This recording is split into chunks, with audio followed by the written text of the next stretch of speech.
Hey guys, this is Coach Bobby with CLG, and today I want to teach you what I believe are the 4 fundamentals of Super Smash Bros. Melee.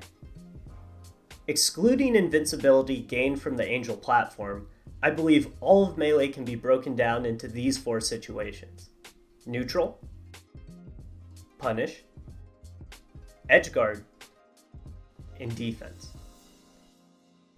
Due to the fast-paced nature of Melee, these situations are constantly interchanging. Once you score an opening in neutral, you transition to the punish game, and then to your edgeguard. If your opponent scores an opening, you switch from the neutral game to defense, looking to mitigate your opponent's combo. Masters of the game have honed the ability to flow seamlessly through each fundamental as the game state changes. My goal with this video is to frame Melee in a structured way that helps even the most experienced players organize their thoughts and perspectives.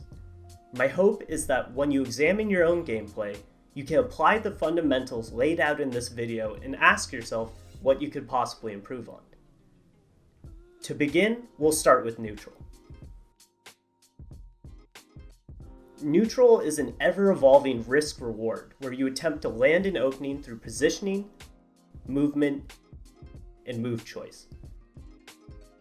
The active neutral commonly involves dancing in and out of a character's threat range, baiting each other to swing. What is a threat range? It is the edge of a character's immediate possible options from any given position, also known as bubble theory. Characters can extend their threat range by using platforms, wave dashing, and a multitude of other movement options. Due to the highly fluid nature of neutral, these horizontal and vertical threat ranges are constantly shifting across the stage.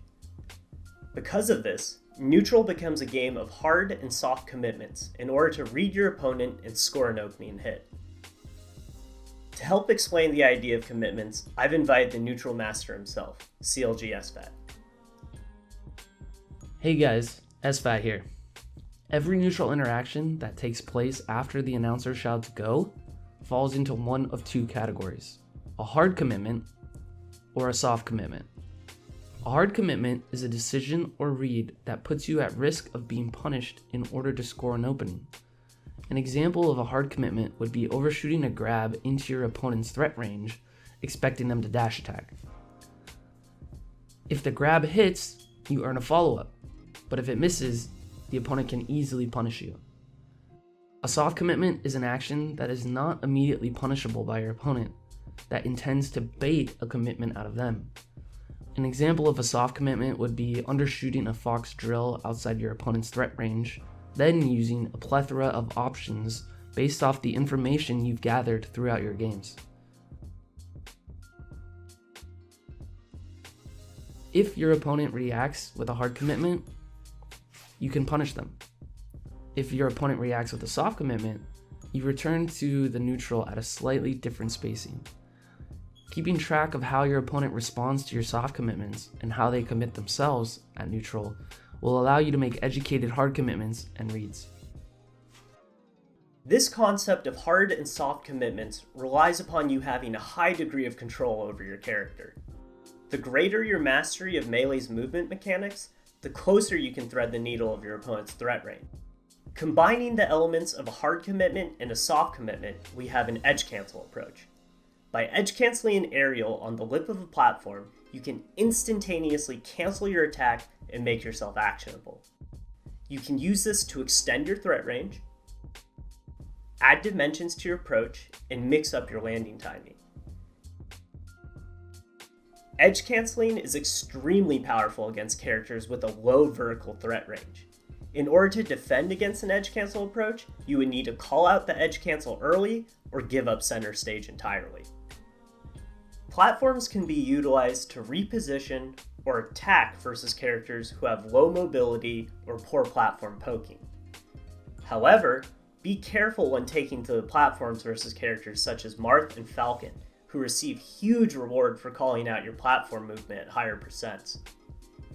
Speaking of percentages, the ever-evolving nature of the neutral game has to do with how much damage you or your opponent has taken. Different offensive and defensive options will open up to you based on percentage, and having a knowledge of these percents will help you understand what moves will lead to a follow-up during neutral. Hitting a clean opening will transition us to our second fundamental, punish. First, let's define what I mean by a clean opening. A clean opening is a hit that will knock down or launch your opponent, oftentimes leading to a follow-up. Launcher is a term used in traditional fighting games to describe launching your opponent into the air for a combo. If you've ever been pillar comboed by a Falco, consider each shine a launcher. A knockdown happens when a move's knockback value passes the 80 knockback threshold and sends the character into a tumble state. This value is manipulated by character weight, stale moves, smash charge, and most importantly, percent. By knowing what percentage your move will launch or send a character into tumble, you know what percent you can start using that move to earn follow-ups. Simple, right? If only it were that simple. Crouch canceling and ASDI down can also affect a move's interaction. Crouch canceling will lessen the knockback value by 1/3, leaving bad aerials open for a punish. ASDI down will prevent the character from being launched within its percent threshold. With the prevalence of ASDI down in tournament level play, you can assume that your opponents are holding their C-stick down anytime they're at risk of being hit. This includes during your combos too. With these modifiers in mind, when we approach the punish game, we're looking for moves that will not just earn us a hit, but an opening. In Fox vs. Falco, when Falco is grounded at 7%, any aerial or smash attack that we hit Falco with can be ASDI down, allowing Falco to shine us out of our attack. That means when Falco is at this low percent, our punish options are limited to shine, drill, grab, or tacking on more percent with stray bullets and hits.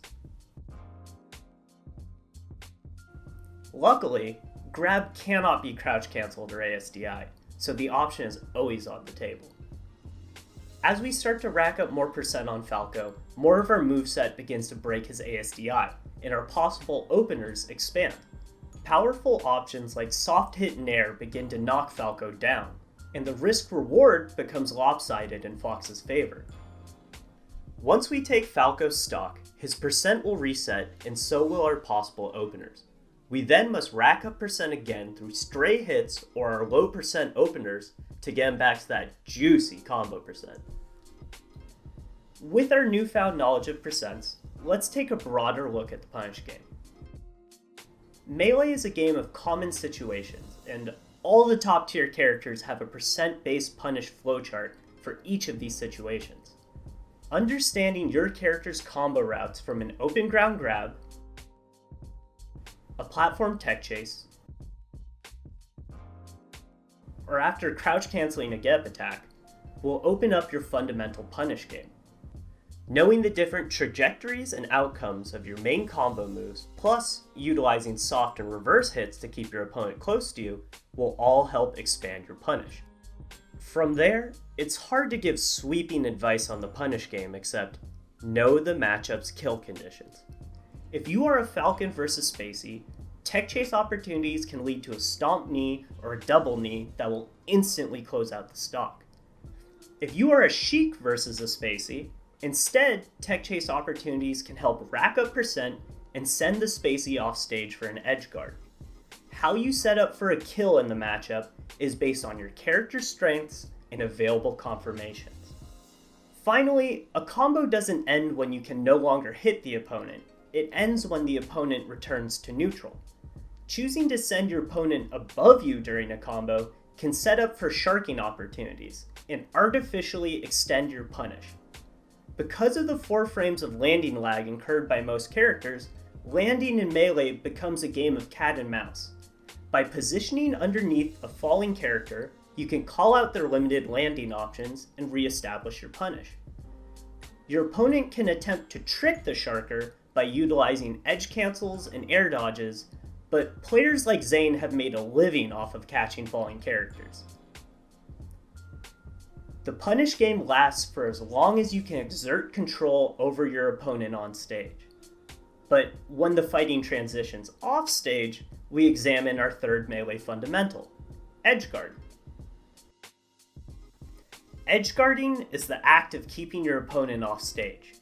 By denying your opponent their recovery resources, you can simplify the recovery into easily recognizable situations. Based on the height and relative position of your opponent off stage, you can set up for one of two edgeguarding styles: aggressive reads or defensive positioning. When an opponent is close to the ledge after being sent off stage, apply the aggressive read style of edgeguarding, as the situation is virtually unreactable. This style hails back to the common situations that we talked about in the punish section. As both players become more aware of the possible counterplay options, the mix-up game compounds by the ledge.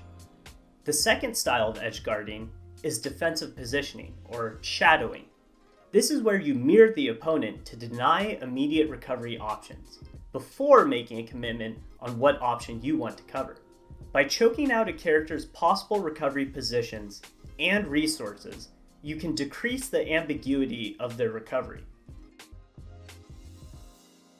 Unless the opponent has been knocked back to the point where the edgeguard is no longer necessary, there will still be a level of ambiguity to the recovery. On the topic of recovery, I've asked the double jump juggler CLG Pew Pew U to weigh in. What's up, guys? It's Kevin here to talk about some of the ins and outs and the mechanics of recovery. Good recovery is all about managing your resources. If you think about within the context of resource management, the main resources you have to recover are your double jump, aerial drift, and any character-specific recoveries such as a peach float, shine stall, falcon kick, or Samus Air. Knowing when and how to utilize these resources all plays into the ultimate goal, which is keeping your options open before committing to a recovery path. Another important facet of recovery is simply watching your opponent. Watching your opponent while recovering allows you to react to whichever option they're posturing for, which can be the difference between life and death at low percents.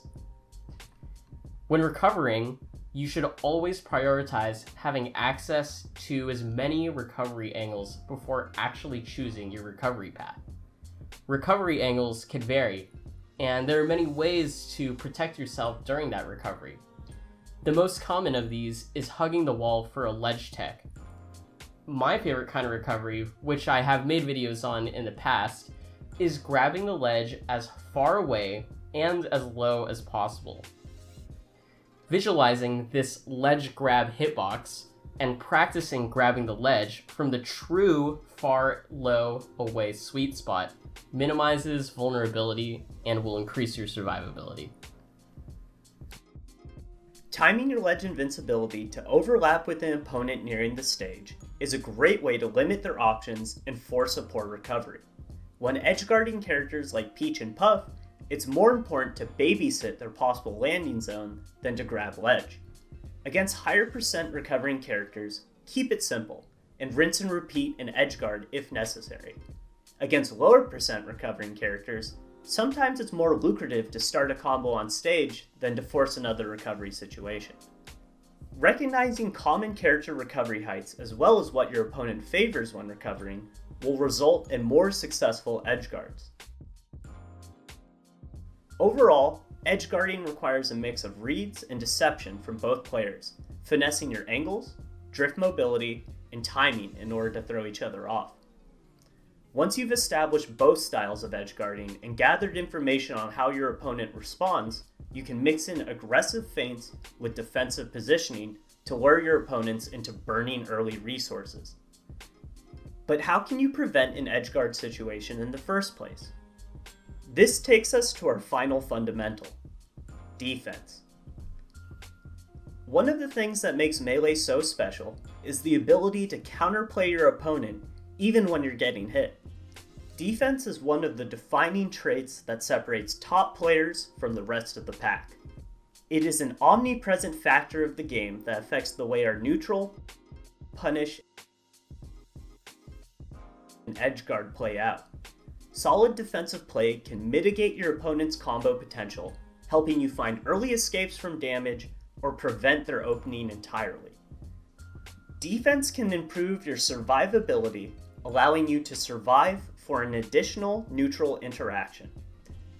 This can snowball into taking a stock, or, going off of our notes from the punish section, adding enough percent to open up your neutral options. Defensive options can be used aggressively as well in Melee. Using crouch cancel and ASDI down when you expect your opponent to attack at neutral can net you a reversal. Retreating to ledge when cornered allows you to ledge dash back to stage and re-establish space with invulnerability. Shine out of shield is a privilege given to the space animals to reversal out of unsafe pressure and get a combo started. For the most part, movement is preferable to being in shield, as shielding limits a character's options. However, even without a shine out of shield, there are still options to outmaneuver your opponent. Shielding becomes more powerful when playing from a platform, as it creates a defensive mix-up of whether or not you'll drop through with an attack. Shield angling makes an attack hit earlier than intended, allowing you to exit hit stun a few frames earlier. Switching to light shield from hard shield can help prevent shield pokes, and is necessary on larger characters. Wave dash out of shield is an option available to all characters, and can help you microspace or exit pressure. Shield DI is a simple, underutilized tactic that can create extra space when getting hit by multi-hit moves. Attacking out of shield can be risky, but it also has the highest reward of all of the out of shield options. There are many creative uses for shield, and like all defensive options, it can be potent when used appropriately. The main benefit of excellent defense is making your opponent work as hard as possible for each opening. If you are hard to hit, difficult to combo, and challenging to kill, you are stacking your opponent's mental load with every failed interaction. When combined, together these four fundamentals can help you create a game plan for the various Melee matchups. If you ask yourself, okay, I'm fighting versus Samus, so how should I approach the neutral? Samus can crouch cancel my launchers until 30%, so I should probably laser until I can start knocking her down. And if I get her off stage, I should try to get aggressive and stop her from grappling, and I definitely need to slide off her down air tech chases if I'm below 50.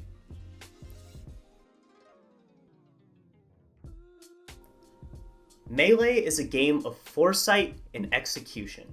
By arming yourself with knowledge of the possible game outcomes, you inform your decision making. Like all skills, evolving your gameplay takes experience and deliberate practice. These four fundamentals are meant to help you learn and chunk information on your way to becoming a Melee master. Thanks for watching.